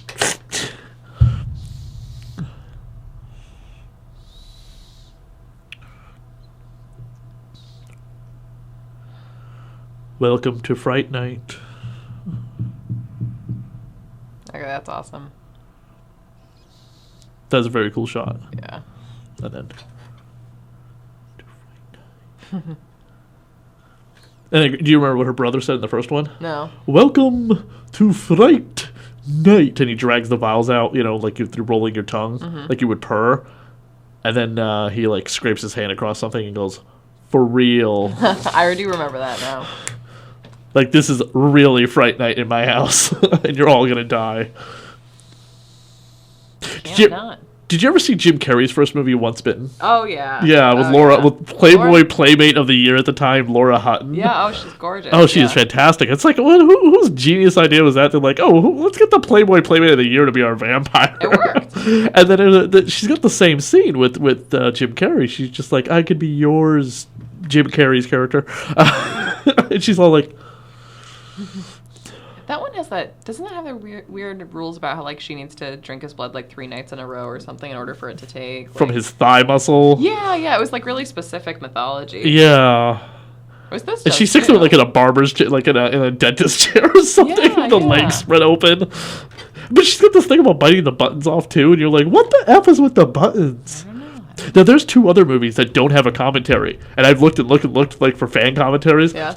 Once Bitten. Oh, and My Best Friend is a Vampire is another great favorite movie. Right? David Warner is in that. Mm-hmm. He's been in many things. He was on Doctor Who a couple years ago. He was in Titanic. He was in Teenage Mutant Ninja Turtles 2. He was the voice of Ra's al Ghul on the Batman animated series. So he's turning, and obviously it's the whole mythos that you then kill or drink blood, then you're going to become fully a vampire. So until he drinks, he's not really a vampire. He's just her hair is so ridiculous and awesome in this scene. Oh man, who needs hats? The 80s. Son. And the same thing with Once Bitten and My Best Friend is a Vampire, filled with 80s films. I Gotta Wear Shades. My Best Friend is a Vampire. Oh, yeah. And He Belongs to Me. Standoff is from Once Bitten. You know the dance scene where they're in the dance? Oh, And he's yeah. caught between the vampire and his real girlfriend. He belongs to me, That movie's so ridiculous. man. He's got those two ridiculous friends. Man. And I didn't understand the thing about biting the buttons. She Biting kept the buttons. biting his buttons off. Oh, there we go. Oh, was that is that First Bitten or whatever? The Once Bitten, the Nicolas Cage one? Oh, that was first Kiss of the Vampire. Yeah, that's it. No. No, Kiss of the Vampire is Alyssa Milano's lesbian vampire movie. No, yeah, what am I thinking of? Then there's a Nicolas Cage, like, teenager I know what you're vampire. talking about. Yeah, I just can't yeah. remember the name right now. Oh, his guts are spilling out. Ew. Oogie Boogie. Now I don't want to eat. And your appetite. But did you know they remade that Alyssa Milano lesbian vampire movie? Really? Oh my god! Now she's like With Alyssa Milano? No, with a completely different Remake? actress. Okay. But I reviewed both movies because I'd never seen either one, and hers is called Kiss of the Vampire. Okay. And they remade it a couple years ago, and this time she's out with her sorority sister, and she gets really drunk, and her sorority sister takes her back to her dorm room, and it's like I counted the clock. It's this like 6-minute hardcore soft pornography lesbian scene between the two of them. And you're like, Jesus Christ, guys, Good for them. this is getting a bit much. Whereas in like the other one, it was like the photographer keeps taking naked pictures of her and seduce her to get into bed. Okay, that's awesome. But she's like the put upon girl who everyone's like, picking on every 5 minutes for some reason. Because she's the outsider, she's not like done up with glasses and acne. No, she's like incredibly beautiful, but she's picked on. Again, she just happens to get involved with like this one girl who's like, oh, lesbian sex is what you need to do. And her whole attitude is basically that to her friend until she gets killed off. And you're like, well, thank God she's dead, because that was as annoying as if you've seen ABC's The Family. They have the lesbian lifestyle blogger in a small Midwestern town where she's probably the only one who uses alcohol to seduce men to get stories out of them. This is on ABC's The Family right now. So her character is as annoying as in the remake of Kiss of the Vampire. Oh. I posted about that on my blog, Radio Horror, and people are just like, really? Is it that bad? Is that character really in it? Or are you just making fun of somebody? No, I'm being very serious about how awful this character is. Never mind the fact that this is a small Midwestern town and this character probably shouldn't exist, because, are you kidding me? She's probably the only one in this town. The only out one. Huh? The only out one, maybe. Vampire's Kiss was... That was the Nicolas Cage? That was the Nicolas Cage okay. movie. But they have certain stupid character tropes in The Family that make no sense whatsoever. You know what I mean? I don't even know that. I can't, It's about a son who returns after 10 years, and the older brother believes that it's not his brother. And the mom who's running for governor is like, no, it's our long lost child, Weird. The father is having an affair with like the cop that cracked the case years ago.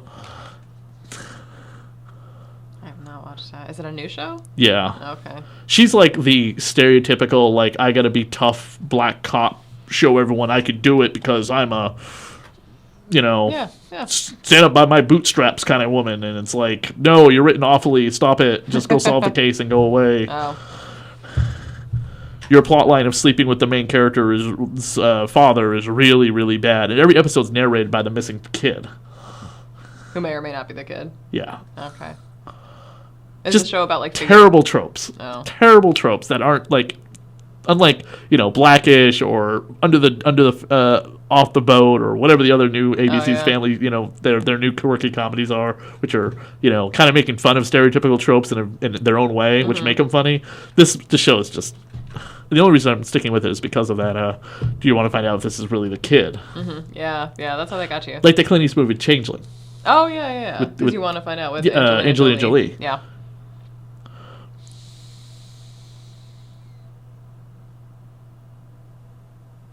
I've been saying it several times, but I got to recommend, again, I mean, it's going to be available in May for everybody. And this commentary is not like a commercial for them, but they put out a great documentary called Leviathan, the story of Hellraiser and Hellraiser 2. And it's an 11-hour documentary about Hellraiser 1 and 2 and the rest of the Hellraiser movies. 11 hours? 11 hours dedicated to 9 films.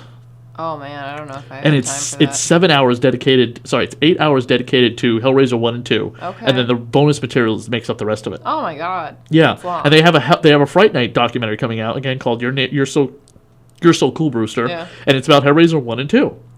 And there's like a ton of information that we know about Hellraiser because there was a Twilight release of Hellraiser, which was this awful company that puts out like Blu-ray copies of horror movies that horror fans want to get, like the remake of Night of the Living Dead, which starred Tony Todd as Ben, and a much better Barbara. I like that Barbara so much more. Oh, I don't know. She's not the damsel in distress. Yeah. She's not comatose through half of it. And Tony Todd is awesome in it as Ben.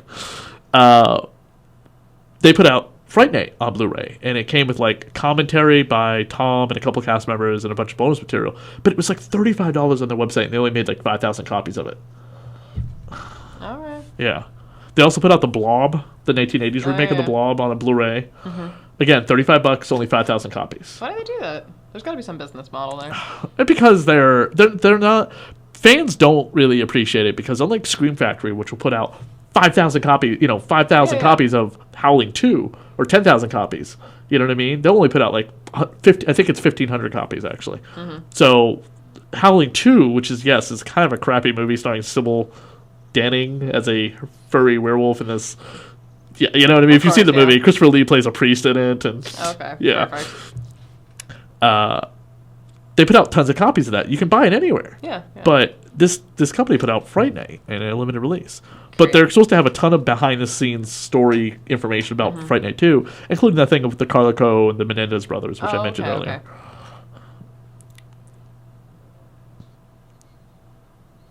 I just love the way she talks. I mean, if you see her in other movies like or TV series, like Brian Ben had a series, Just Shoot Me? No. Or was it Just Shoot Me? No, it was in the 80s. It was in the early 90s. It was on Comedy Central. Okay. There was Just Shoot Me. It had like David Cross in it. Yeah. Well, she was on that show. She played an on-again, off-again girlfriend to Brian Benben's character. And she had that same kind of breathy way she talks. She almost speaks like theatrically. Yeah. But for a vampire, it really works, obviously. Oh, absolutely. Yeah. I mean, it gives her such a presence. And you can definitely see, like, why are these movies so ignored, but people gobble up, like, True Blood and Twilight. And those are just, like, popcorn. Like, I stuck with True Blood way too long. That was one show that I actually did keep up with, but only after the fact. And I was like, it's just... I couldn't finish the final season. I don't think I did. I think, again, like, too long. Like, I finished Dexter, and I didn't need to. Oh. Yeah. And that's coming back. And Prison Break's coming back. Wait, Dexter's coming back? What? The ending was awful. Supposedly they're going to be retconning the final season, but with Jennifer Carpenter is not coming back, they're not sure. Oh, okay. So, who knows? I love this old trick. Just shine the sunlight and fry your ass. Awesome. So, she can't pull away? I mean... I know, right? She's a vampire and she's not strong enough? Maybe if she's in the sun, she's being weakened. Like, she's not up to 100% right now. This is why you don't see a lot of stories where Superman fights vampires, because Superman is like giant solar battery, and fighting a vampire, he would just... heat vision, Done. But Superman can't kill. But they're already dead, Superman. Morally, just... Again, great special effects. This is typical 80s gore. We didn't talk about it, but the roller skating vampire that like melted, that was awesome. It became like see-through. Looked like a giant chunk of ice. So there's a cut that is missing from like every version of Fright Night I've ever seen. It actually shows what she looks like before she explodes. And on the back of the DVD, if you have it, you'll see what I'm talking about. Yeah, no, we don't. It shows her without all the skin on, as she is like, yeah, that's her. Is this it? But we don't see the face? No, we just see her engulfed in flames.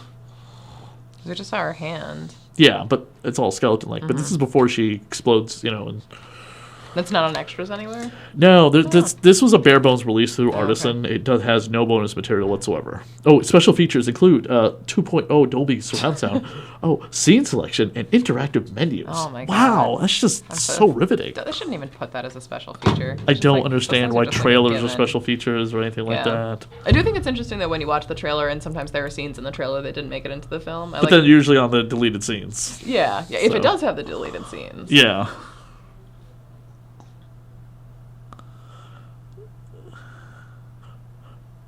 Like Deadpool will have multiple deleted scenes and different cuts from all the different commercials and trailers we watched of Deadpool. Now they're devoted Catholics with giant crosses around their neck. That's just practical. They both have the huge, like, Jesus hanging from the crucifixes. Man. If I knew there were actual vampires, I would do like the Flava Flav style, like giant clock of a cross, and I would just eat garlic constantly. No, I think I'd want to be a vampire. You want to be a vampire? Like the Lost Boys. I do like the Lost Boys. Or Angel. You get to hang out with the saxophone guy. Maybe not so beginning. tragic, maybe more like Spike, just kind of living it up. He did have a really good jacket. And then currently in the Buffy comics, Spike and Buffy are together. I liked them together. She like they finally wrote it that way because they're constantly going back and forth, and he's the big issue that Spike's always been like, I can't be with you. Why? Because of that time in the bathroom, and she's just like, oh, you've got to get over that. Yeah. That was so like long ago, and I've so forgiven you. I mean, nothing happened. Just get over it. You're a completely different person and vampire. I love you for who you are. And he's like, great, let's be together. So finally. So here is "Come to Me," of course, by Deborah Holland, the cover song. Okay. The cast list that we were going over earlier. Still trying to figure out who was the crazy guy who helps Peter escape. Oh yeah. Let's see if it comes up. Oh. See, it just ends it orderly. Yeah, it's not. He's not there. It's like there's nothing on. And he's got a bunch of lines and everything. Yeah. They don't even say his name at any point. It's not even on IMDb. That's weird. And most of these IMDb's are plugged from the films itself. Yeah, well, they're user And generated. you have to add yourself if you're like, oh my god, I was in the crowd scene at Ghostbusters. That was filmed in Boston. Yeah, you can add it. Gene Warren Jr. does the special effects, and he works for Greg Nicotero now. Oh, okay. So, and a lot of these people, if you click through their IMDb, by the way, they're on other things. Oh yeah, these people are working in LA or Georgia. But yeah, when that Fright Night documentary comes out, I kickstarted it because it was a Kickstarter. Oh, okay. So I get a special edition slipcover too. Wonder how long that's gonna be. Have they said how long? I'm not watching. I don't know, but I mean, I highly recommend getting a copy of the Leviathan, just watching it in parts. Okay, yeah, because there's even there's one like documentary I want to say on like the Friday the 13th series. It's like I have that. The 4-hour-long one. Yeah, we should get together. I'll bring that next time. It's so long. It is long. It's every single movie, including the TV show. There's the Never Sleep Again one. That's how long. Like about Freddy. I'm just like, I can't do it. You can't? I love the topic. You're not a true horror fan. But I'm just like, how much time? Like, I can watch 2 good movies and have a pizza in the amount of time that it would take me to watch that one documentary, like, about films I've already seen. I don't know about that. It can be a bit much. Yeah.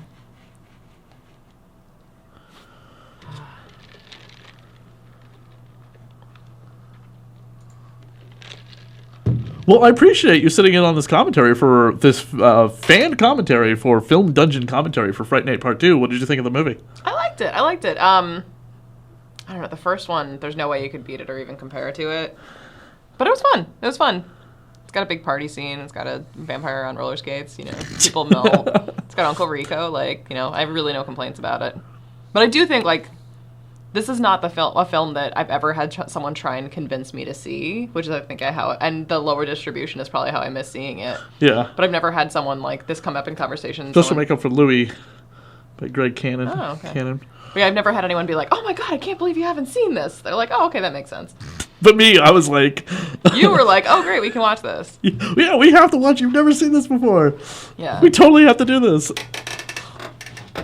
And then, because you're such a, you're the masters of Romero, we have to do a Romero movie, maybe next month or the following month. Oh, as long as it's not one of his awful ones. And there are a lot. That would be even better! Oh, They hurt me. I don't want to do like Night of the Living Dead because everyone has done a commentary for Night of the Living Dead. Yeah. Like there's hundreds on the internet because it's a free film. You can do whatever you want with, which I feel bad about because I've let Brett Romero, but I'm sure he is well over it to an extent. So. I mean, that's kind of little piece of him is probably always like, that's part of the reason get my money from remade that. it, so that he would get a little bit of the licensing back. But anytime there's like a DVD release that he's on, he gets something for it, obviously, because they probably pay him to go on that.